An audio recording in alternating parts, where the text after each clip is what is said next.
Why does tech billionaire Peter Thiel keep talking about the Antichrist? And why are Silicon Valley figures like Nicole Shanahan, who recently described Burning Man as demonic, suddenly embracing the language of apocalypse? Later this month, Peter Thiel will begin a secretive 4-part lecture series on the Antichrist. The public won't be allowed inside to hear what's being said, but we're pulling back the curtain to expose what all this Antichrist talk really means and why it matters. To help us make sense of it, we first turn to Dr. Robert Fuller, Professor Emeritus of Religious Studies at Bradley University and author of Naming the Antichrist, The History of an American Obsession. Decades ago, Fuller examined how fears of the Antichrist shaped American religion, culture, and politics. And he's seen firsthand how these apocalyptic stories can spill into real life with horrifying results. Our second guest is Matthew Fox, a world-renowned theologian and spiritual teacher. For 34 years, he served as a Dominican priest before being silenced and eventually expelled by the Vatican for his insistence that spirituality must confront injustice, ecological destruction, and the abuse of power. Fox is the founder of the Creation Spirituality movement and has written more than 36 books, works that directly challenge traditional notions of sin and apocalypse. At a time when Silicon Valley is flirting with dark religious symbolism, Fox offers a strikingly different lens. Now, as billionaires dust off this same apocalyptic narrative, we ask, what happens when visions of the Antichrist migrate from the margins to the mainstream? What dangers and what revelations lie in our culture's enduring obsession with the end of days? And why is Silicon Valley pivoting from talk of godlike AI to worries about demons, devils, and antichrists? It's time to expose Silicon Valley and the Antichrist playbook.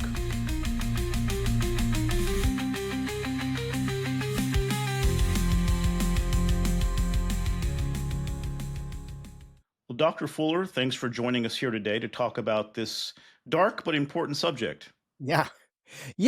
This topic, and of course, it's an enduring topic. It's been around in Western civilization for over 2,000 years, and it has its moments of ascendancy when it seems more in the air and people are thinking this way. It recedes for a while, but it just continues to be a part of who we are as Americans. Yeah, and today we've got tech billionaires in Silicon Valley talking an awful lot about the Antichrist. Peter Thiel, the Palantir billionaire, is giving a 4-part lecture on the Antichrist in San Francisco starting this month. Over the weekend, Nicole Shanahan, another billionaire, Robert F. Kennedy Jr.'s running mate last year, declared that Burning Man was demonic and went deep into demonology on Twitter. Last week, another well-known venture capitalist posted a photo of St. Michael the Archangel and called on people to fight evil. Yeah. And Silicon Valley's mostly known as a secular place driven by innovation and greed, but suddenly there's this movement. They're in the throes of this apocalyptic religious hysteria that seems to me is just beginning. And much of it centers around the Antichrist, demons, or biblical evil. And we'll get to these billionaires later in the show, but first I want to give people a base level of knowledge here. You wrote a book, Naming the Antichrist, The History of an American Obsession, back in 1995, that explains a lot of what is going on today. So first off, who is the Antichrist, or what is the Antichrist, and what does the Bible actually say about the so-called Antichrist? Yeah, when I launched into a project on the concept of humans' obsession with this notion that they're being persecuted or deceived by an Antichrist, I thought it would be prominent in the Bible, and I was as surprised as anyone when I started to look into Scripture and realized that it's only mentioned 4 times in the most obscure books of the Bible, in 2 little letters called 1 John and 2 John. It appears nowhere else in the Bible. Specifically, it does not appear in the 2 end times, or sometimes we use the word apocalyptic for end times. The books of Daniel and Revelation, the word never appears. And when it does appear in 1 and 2 John, it's referring not to some cosmic enemy, some invisible demon. It's referring to people in their own community who are very popular and show a radiant spirituality, but their doctrines aren't the narrow doctrines. They have a more broad, liberal flair to them, so they're called the Antichrist deceivers. And that's the only time the actual word Antichrist. But Gil, what we find happens over time is that it gets associated with the notion of a beast who will confront all of the God's faithful in the end times. And this beast is referred to in the book of Daniel and the final book of the New Testament, the book of Revelation. So it gets conflated, the Antichrist and the beast, and that's something you say in your book. It absolutely is a conflated concept. So there's no scriptural warrant for any of the people who go talking about signs of the Antichrist. They usually then go to the book of Revelation, which again never uses the term whatsoever.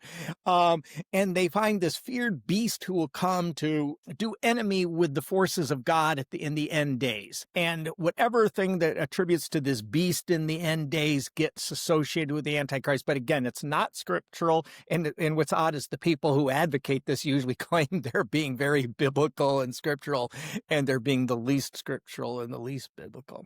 So it seems really that the Antichrist had a very specific meaning that was more vague, not necessarily the beast, those who oppose Christ or Christian doctrine. And they've melded with the beast of Revelations, which also had a specific meaning at the time, dealing with Rome, the Roman Empire, the enemies of early Christendom. So now we've got this, in the 21st century, these people who surely know better, melding the two together, but also using it in this very particular way. And I guess the question is, if the Bible says so little about the Antichrist, how did it become such an important and powerful figure in the Christian imagination?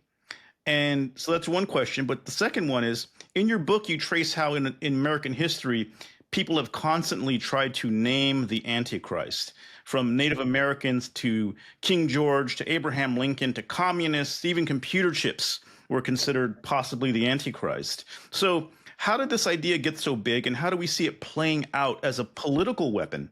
Eric Hoffer wrote a book called The True Believer 60 years ago. How do you become a true believer in a cause? Someone for whom rationality is now gone. It's an all-out emotional, I'm the true believer, I do not question. And he observed something. You can have a true believer, you can have a vibrant, fanatic cause without a God, but you cannot have a fanatic cause without a devil.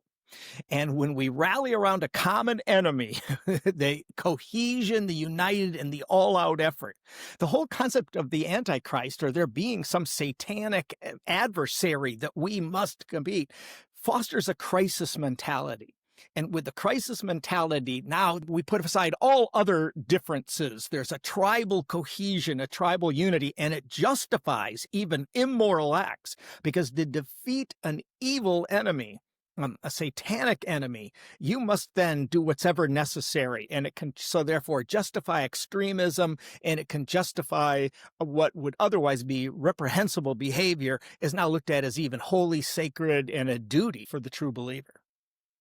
Walk us through some of the people or groups who have been named as the Antichrist in American history and how that worked. Well, part of the American identity is we define ourselves by who we're not, right? And who we must displace. The early colonists found themselves here in a land that they didn't own.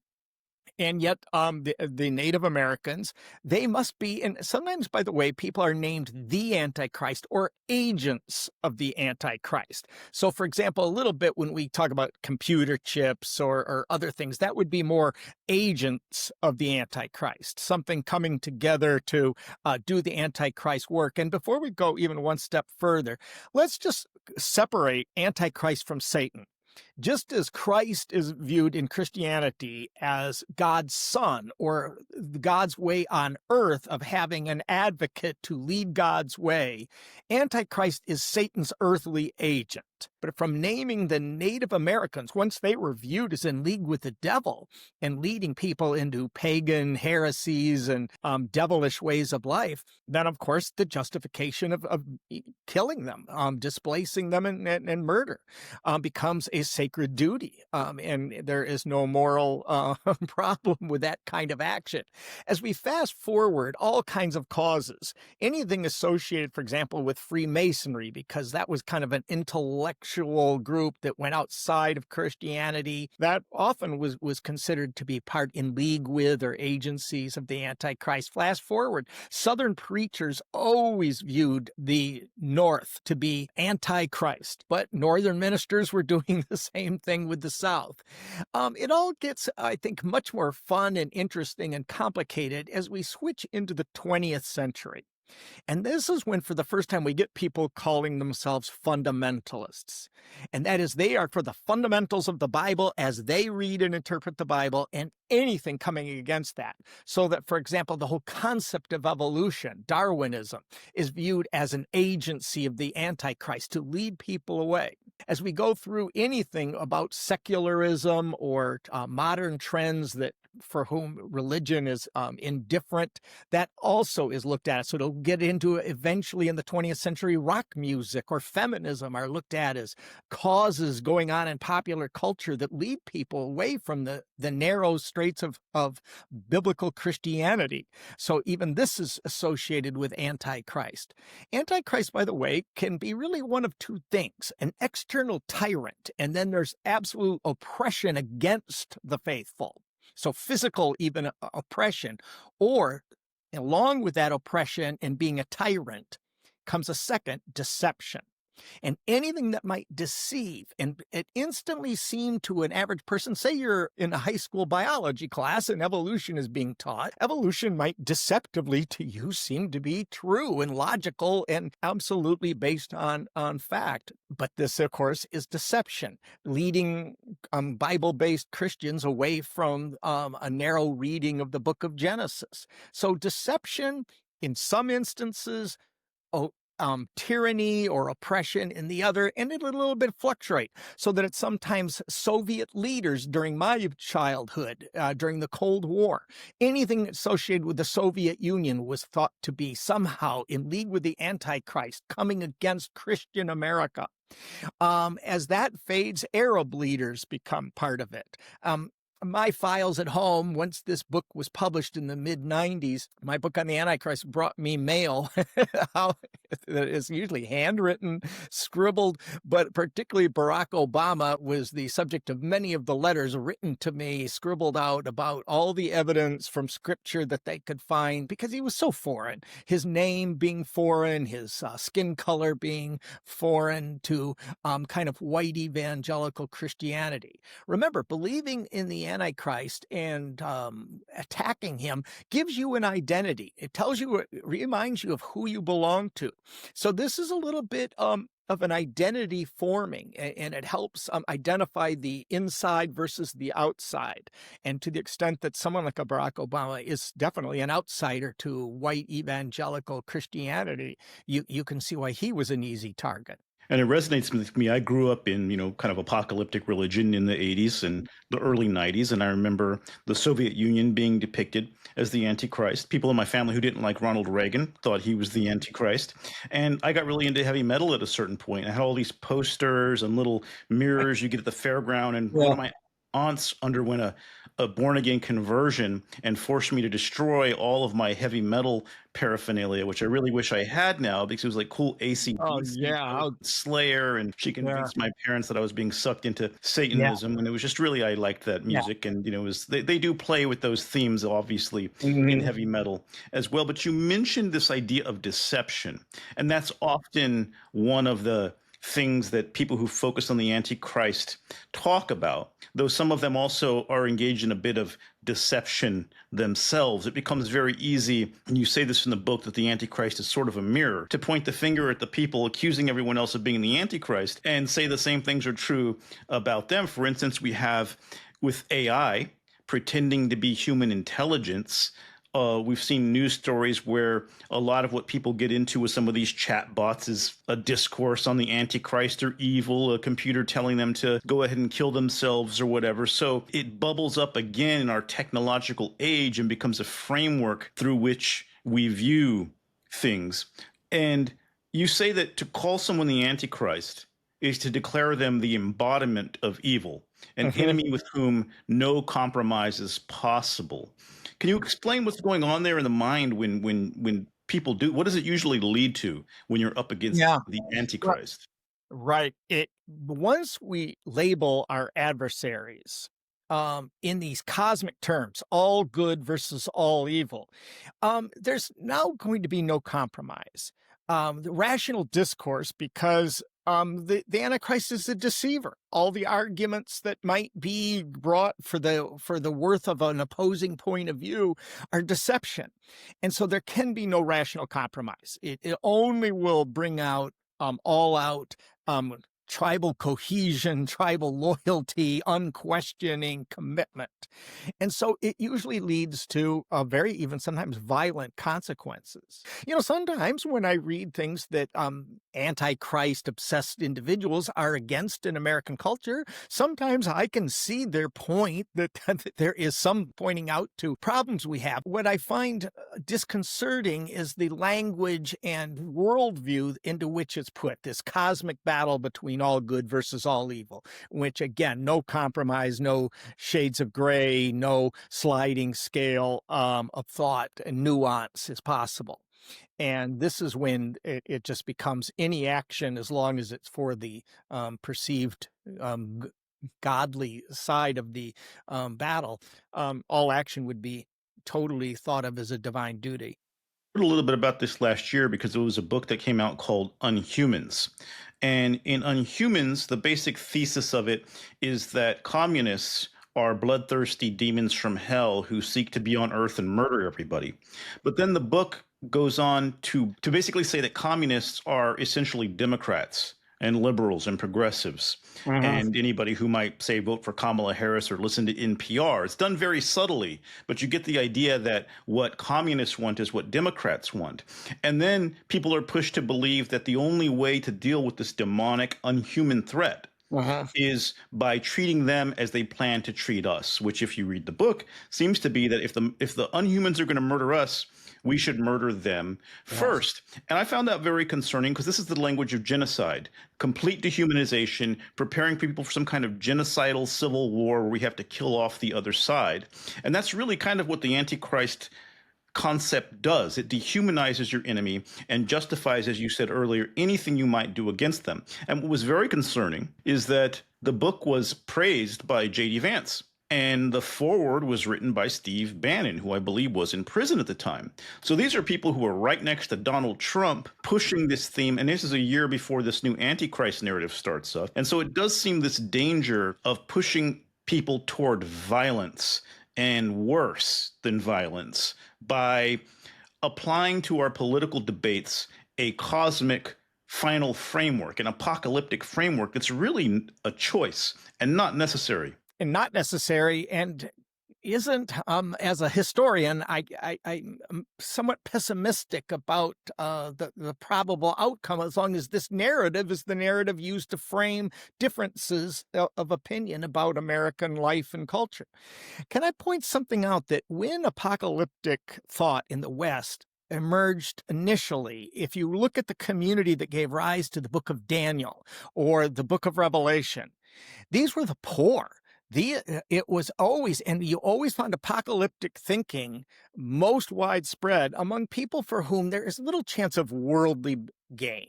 Their biggest hope really is if God acts decisively to turn, and the last shall become first, and the haughty rich first shall become last in an act of God, because there's little worldly mechanism for the desperately poor for their life to improve. What is so unusual about some of the examples you've been giving are that this apocalyptic thinking is now being found among the richest, among those for whom have all the worldly goods. So the only benefit of this, again, is for redoubled down effort for tribal loyalty, cohesion, and no compromise with our cultural adversaries. In your book, you cite Richard Hofstadter's Paranoid Style in American Politics. Yeah. And he wrote that the enemy, quote, seems to be on many counts a projection of the self. Both the ideal and the unacceptable parts of the self are attributed to him. And it seems like the Antichrist figure functions in that same way, as a paranoid projection of the self. And Peter Thiel has actually very explicitly talked about how this connects to Carl Schmitt's political theology, the idea that you have secular politics based on theological concepts, and that you must clearly define the enemy. And, it seems like, to your point, these are people who know better than to play with these religious ideas because they could be dangerous. In addition, Christianity, famously not a great religion for billionaires. I think one of the few groups that Christ speaks against is Yeah. the wealthy. Yeah. And so, what do we make of the fact that we've got all of these Silicon Valley elites suddenly invoking Antichrist, a demon language? What are they up to, in your Yeah. opinion? Listen, I wish I had a simplistic and all out answer for you. I'm going to let you down here. I'm as mystified as anyone, other than the fact that this kind of language, once again, means that nuance doesn't need to be considered. We don't even need to consider these educated elites at Ivy League or the top universities across the world. We don't need to listen to them because it's going to be simple and it's clear cut. Something is either part of what's all good or it's part of what's deceptive and trying to lead you astray and therefore is all evil. And it doubles down on tribal loyalty and justifying any kind of extremism. It's shocking to me that those with the most in this world see benefit from a mentality that doesn't want people to be held accountable for their thinking or to justify kind of extremist, self-centered behaviors. So I'm a little bit head scratching of why this doubled down. Well, it does seem interesting when I look through the transcripts of what Thiel has talked about before. He names Greta Thunberg as a Yeah, possible yeah. Antichrist.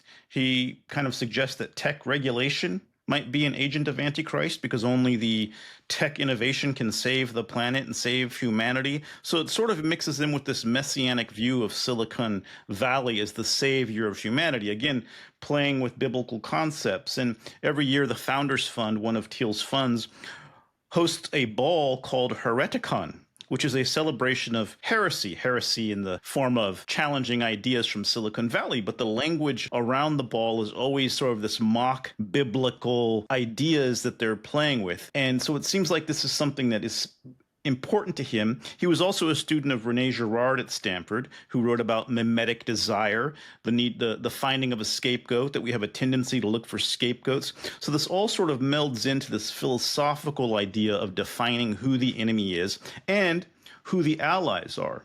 Which brings me to my next point. You said earlier, we usually see a different group of people talking about this. And it does flare up like in the battle against the Soviet Union after 9/11, right? When Obama became popular and was going to be the president. We see in these moments of crisis on the right, especially, this emergence of the Antichrist meme.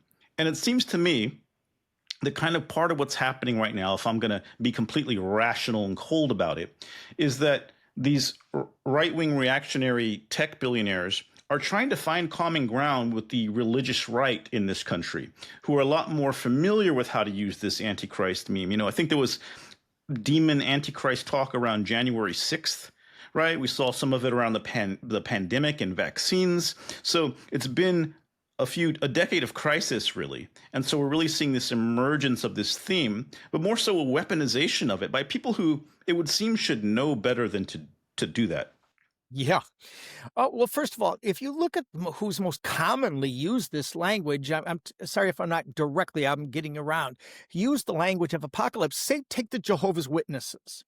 They are among the poorest religious group in terms of income and socioeconomic measures. They're sociologically a disadvantaged group, disproportionate members of the Jehovah's Witnesses. But when you see their literature, what do they hope for in the long run?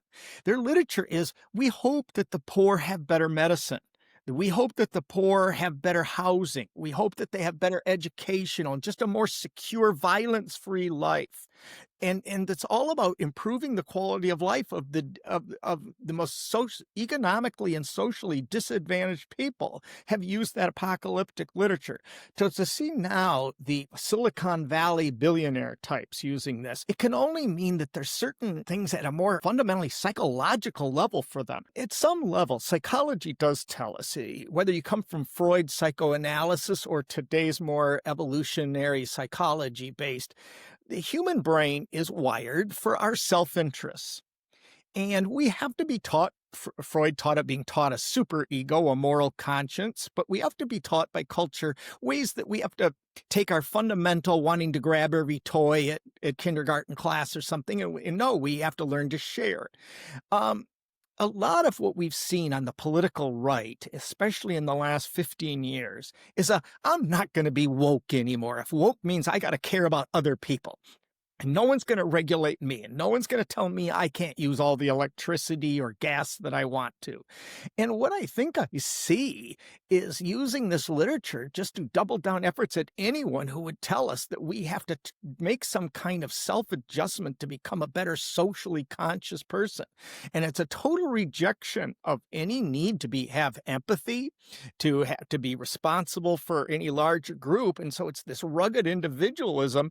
And so the Antichrist is viewed as anyone who's trying to thwart that, whether that's regulation of our industries or taxing or having an IRS or anything that would force us to put ourselves slightly aside to consider other people is now being linked with the Antichrist here. And so it's just the what Freud would have called the id, the self-centered, pleasure-seeking self, running amok, and even using now, for the first time that I know in American culture, apocalyptic imagery to make that battle seem righteous. Even empathy is being considered now by many conservative Christian pastors. Empathy, why you can't have empathy for sinners. The Jesus that I grew up with was more like Mr. Rogers, I guess.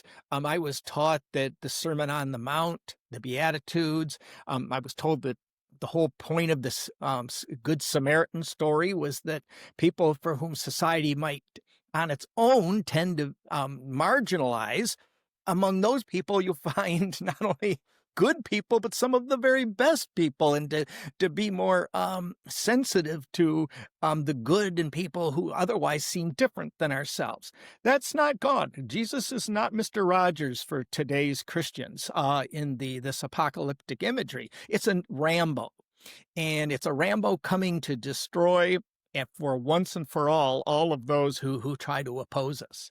So it's a very different Jesus. Dr. Fuller, you've seen in your own lifetime this Antichrist narrative lead to real world violence. Tell us about that experience and what happened.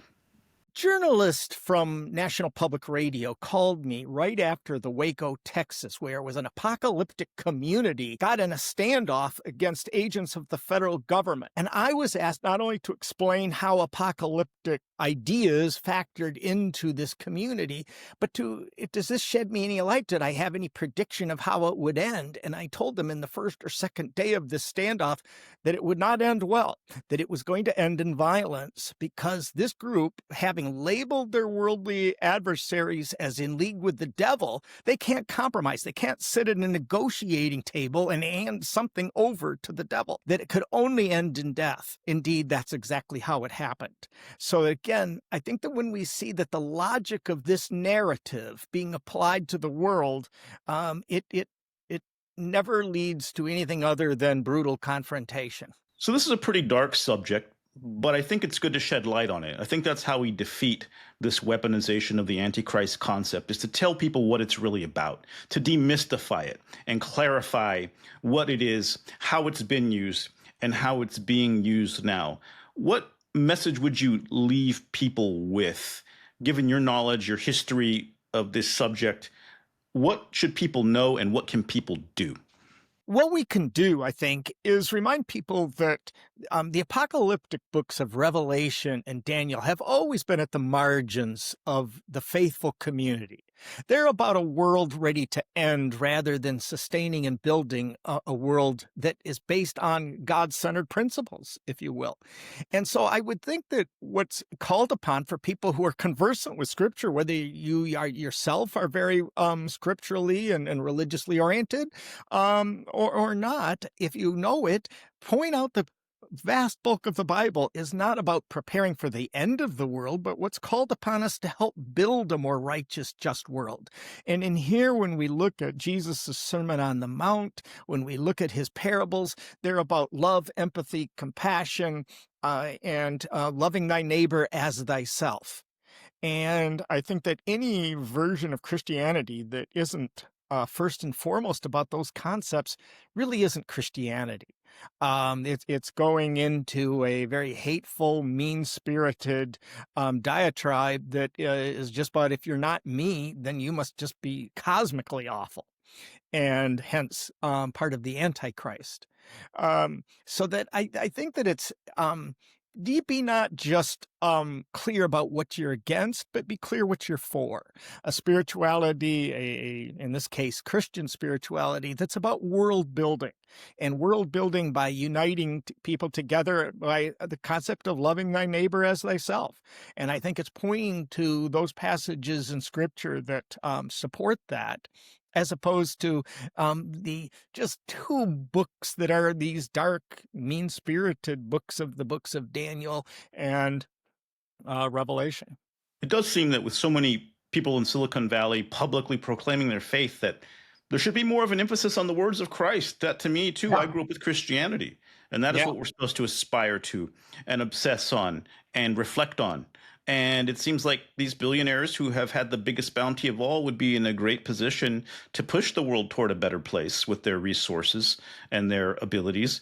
And instead, we're seeing this sort of incisive focused on the darkest parts of it. And I think we're going to see a bigger development that I think we're going to see a bigger development of that idea over the coming months and years, unfortunately. But thank you for taking such a deep dive on this 30 Yeah. years ago. Yeah. And I read it, and it just seems like it could have been written yesterday. And that shocks me more than it does you. I guess your thesis was pretty Yeah. correct, and probably if there's still a human civilization 100 or 200 years from now, there'll be somebody dealing with this concept, this meme, unless we find a way to completely expose it and break it now. Thank you for joining us today. We really appreciate it. Well, it's been fun conversation.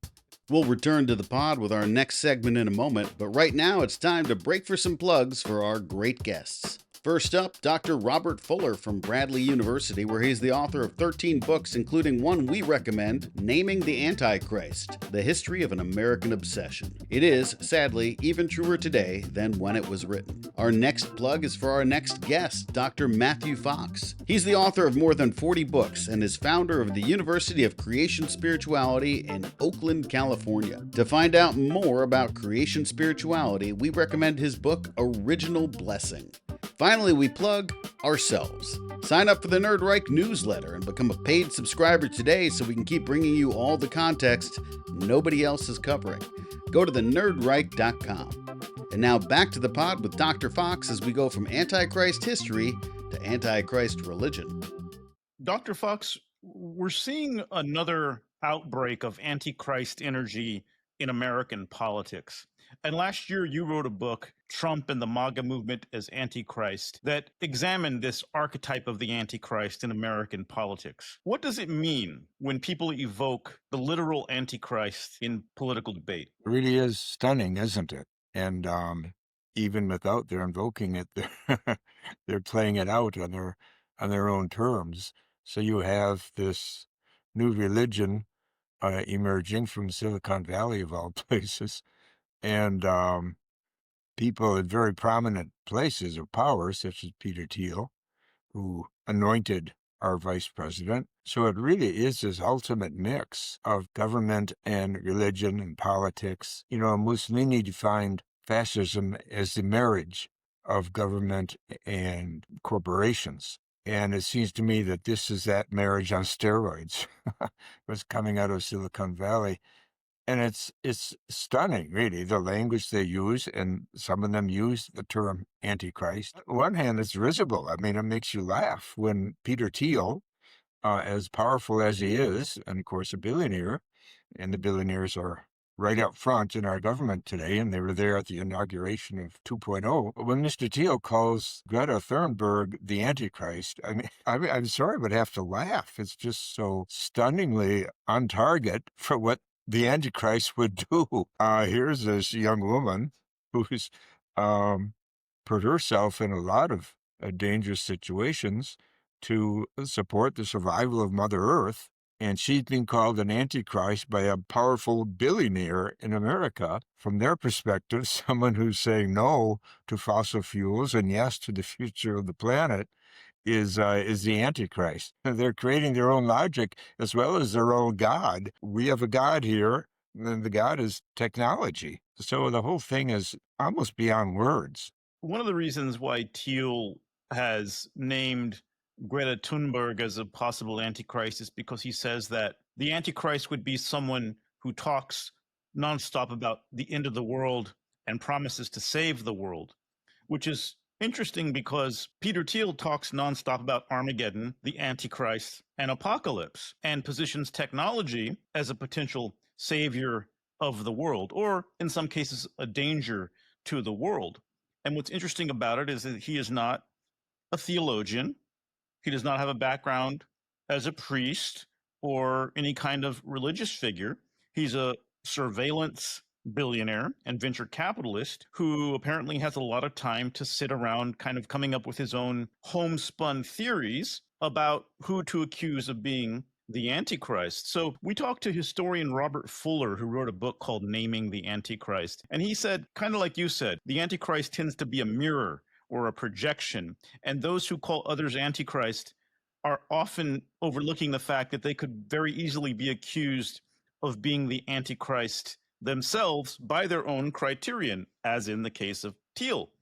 At the same time, it's important to avoid getting into the Antichrist game because that is often what folks want. When we're all arguing over who the Antichrist is, then we're in the Antichrist framework. What is it really about? What are the elements of Antichrist energy? What are people trying to say when they call someone the Antichrist? Well, I think they're trying to say this is what Christ stands for, and this is what its opposite would represent. I mean, at least that's to me the down-home logic of it.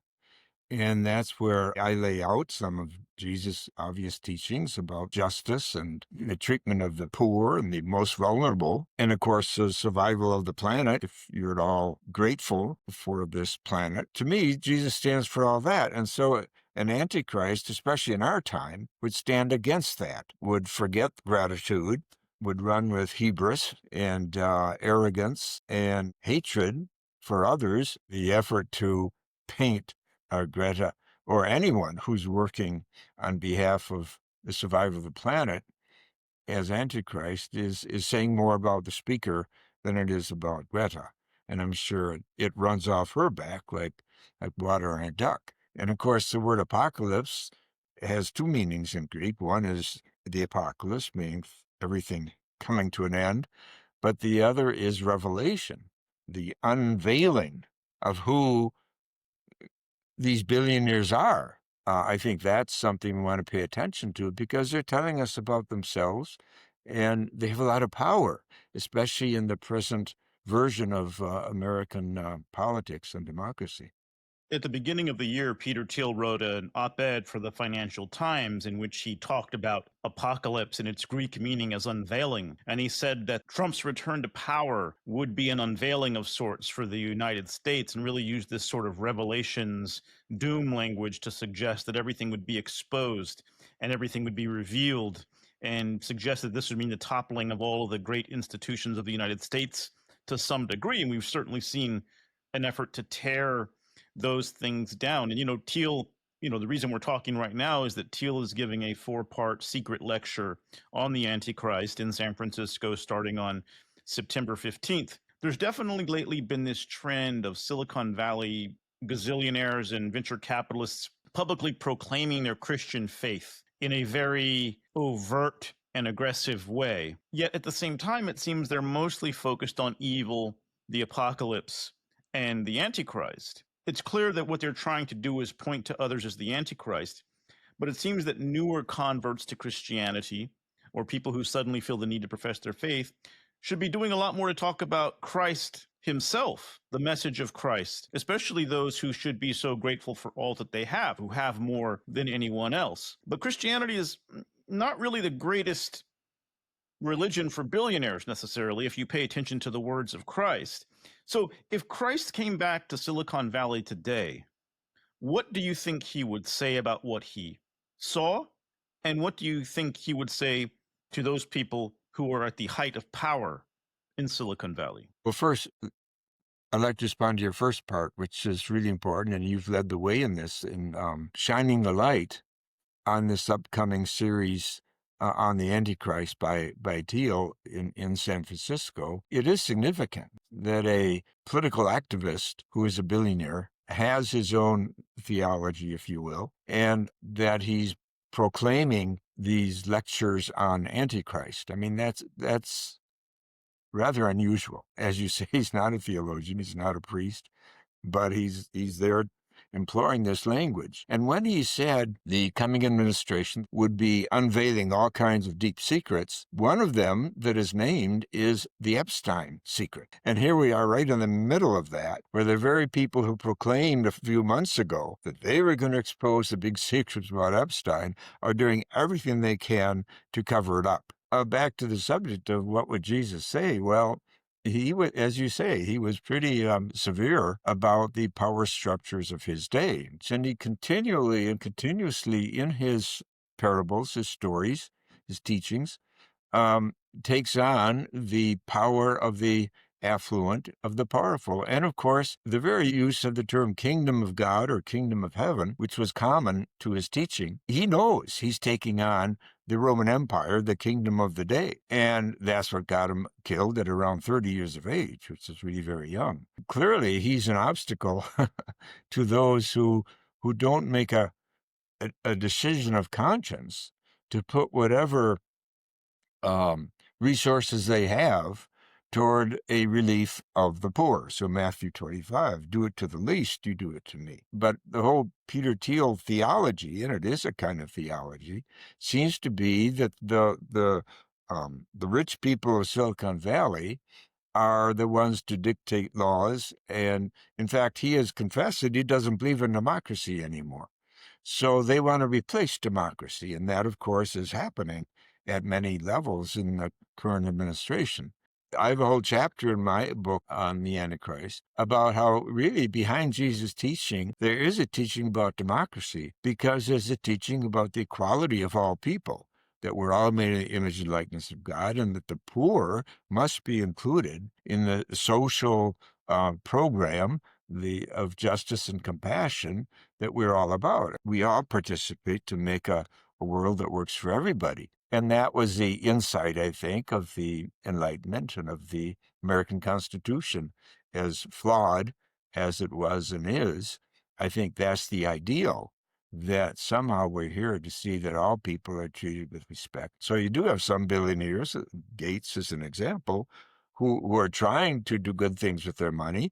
And then there are others who want to hoard and use the money to put their theocracy to work. And I think that Thiel is one of those. But to think that he's giving a series of lectures on the Antichrist is significant, and we should watch it carefully. I hope there are going to be some people present. I know it's a small group, but hope there's someone there who will tell the truth about what he's saying. Well, he's overtly tied his interest in the Antichrist to the philosophy of Carl Schmitt, the Nazi jurist and legal theorist, and also to René Girard, who was his professor at Stanford. So it seems like what he's evoking when he talks about the Antichrist is the idea of defining a clear enemy in politics, the idea of how scapegoats are chosen and targeted. You know, Antichrist is often used to scapegoat people throughout history. The Native Americans were considered agents of the Antichrist to the colonists. Abraham Lincoln was considered the Antichrist to people in the South, and the South was considered the Antichrist by people in the North. So it's often a way to weaponize, scapegoat, and dehumanize your opponent.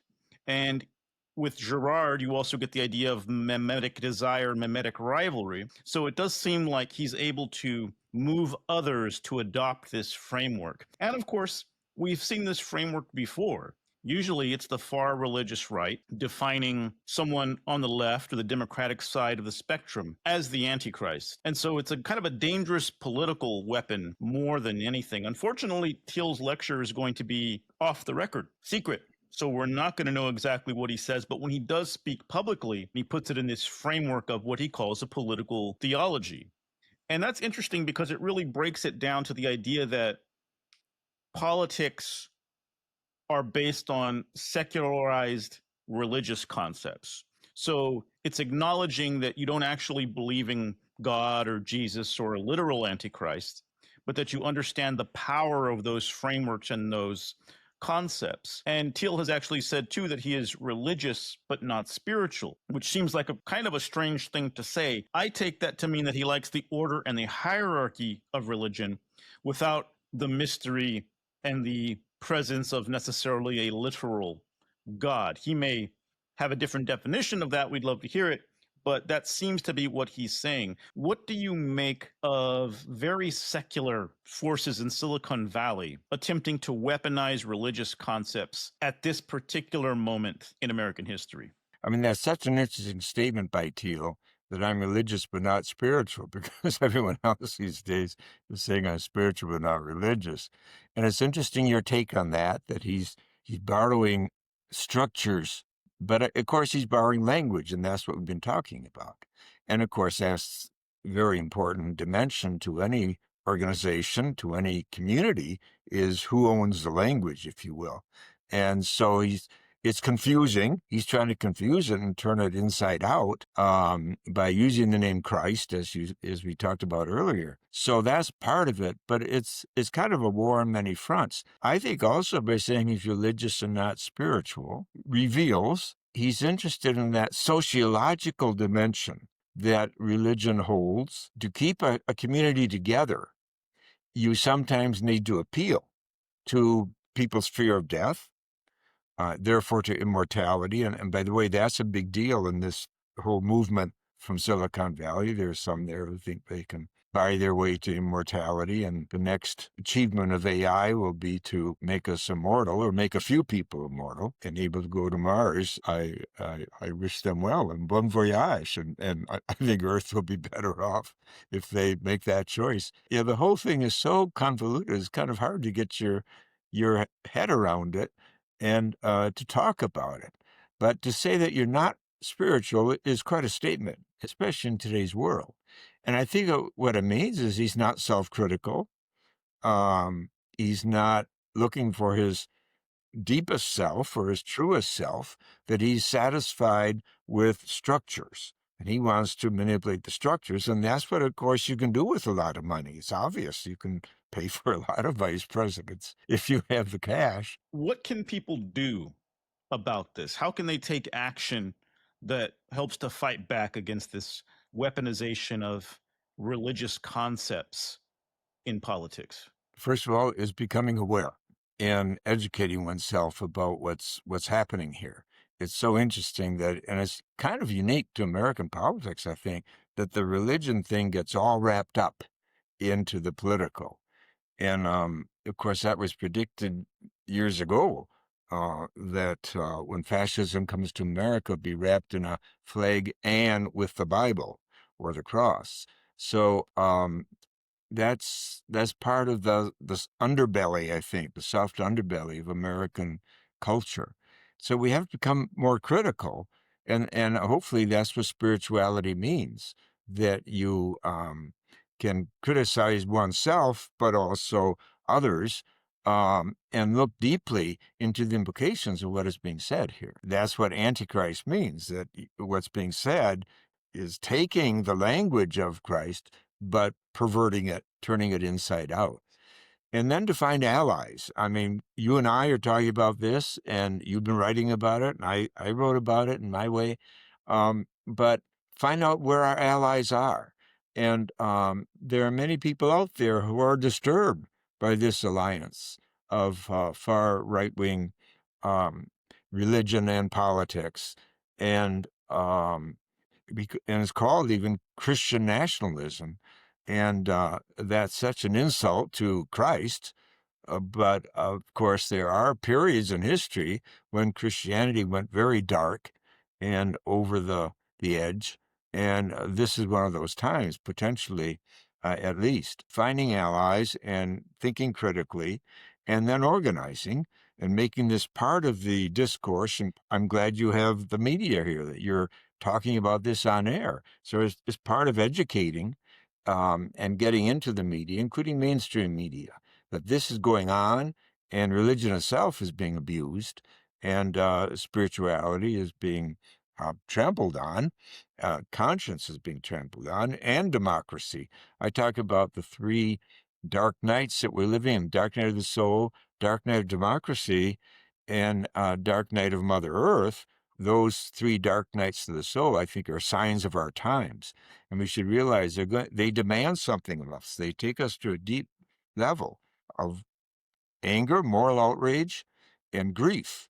But how to deal effectively with this outrage? And of course, that's what Gandhi and King and others have done. They've lassoed the moral outrage and used it for something positive, to get something done, and not just to vent all over the walls. And that's where organization and thinking and planning is part of the struggle.